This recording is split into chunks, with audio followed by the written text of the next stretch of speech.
Good evening and thank you for joining us for KREM 2 News 10 at 10, where we give you more news in less time. Let's get started. And we'll kick things off tonight with the weather. Check it out. A light snowfall coming down here on the South Hill this evening. Took this video about, 15 minutes ago or so. Let's bring in Chief Meteorologist Jeremy Legoo. He's also our part-time powder hound. Jeremy, how much snow are we expecting here in Spokane? Half inch. It's a half an inch maximum. And while a half an inch just sounds like it's not much, a half an inch overnight heading into a morning commute as temperatures are down below freezing could very well mean we have a slick start to the day tomorrow. With temperatures down below freezing across much of the inland northwest, I think a slick start to the day for many locations is actually very likely. But look at the snow. That is dismal. What Mark saw out here on the South Hill is a prime example of what I think we can expect the remainder of the night. It is not going to be much. I think if we eke out a half an inch, that's a big deal here. The real story is going to be Friday into Saturday. A next round of rain and mountain snow moves in Friday night and then moves up into the mountains by Saturday morning, and then we wind up on the backside of it, say, Sunday. So, snow early tomorrow morning, rain late in the day, a high of 37, rainy and 43 on Saturday. Mostly cloudy, so we dry out Sunday with a high in the upper 30s. All right, sounds good. Jeremy, I'll check back in with you later in the show. In other news, a man accused of a downtown Spokane drive-by shooting over the summer that injured 2 people faced a judge for the first time today.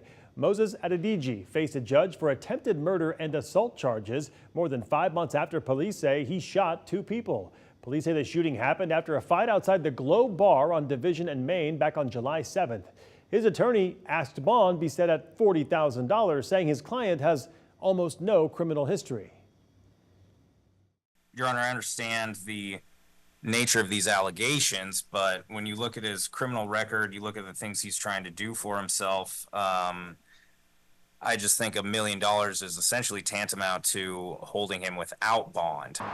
U.S. Marshals arrested him at a North Carolina airport back in late July as he returned from the United Kingdom.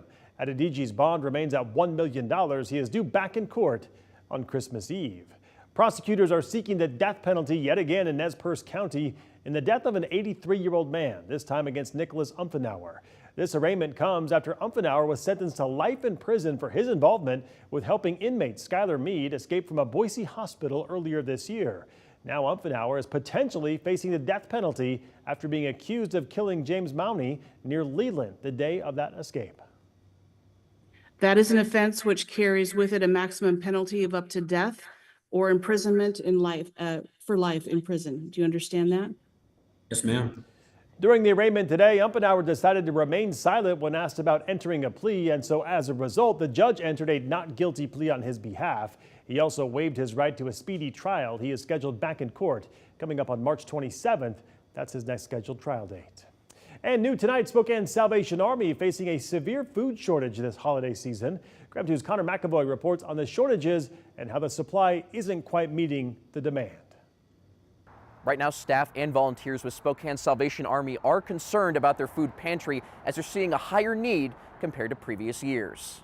Empty shelf after empty shelf. People have their hard times and good times, but we're seeing more hard times coming through. That's what Ron Bierson says is the norm at the Salvation Army food pantry for the past several months.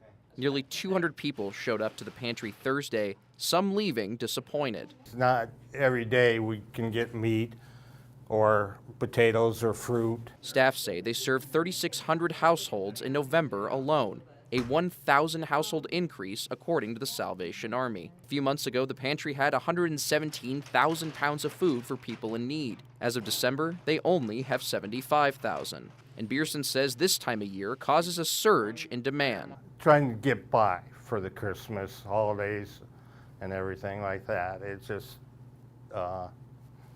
it's hard. Hard for the charity providing what they can and for those who need it. Bierson says shelf-sustainable foods like canned goods and mixes that don't take a lot of prep are always encouraged to donate. Whatever they can do, that goes a long way. As he and others hope to see shelves restocked. I'm going to stay a while and volunteer my time. Bierson says they're always looking for more volunteers, especially over the next several months as we head in to colder weather. In Spokane, Connor McAvoy, KREM 2 News.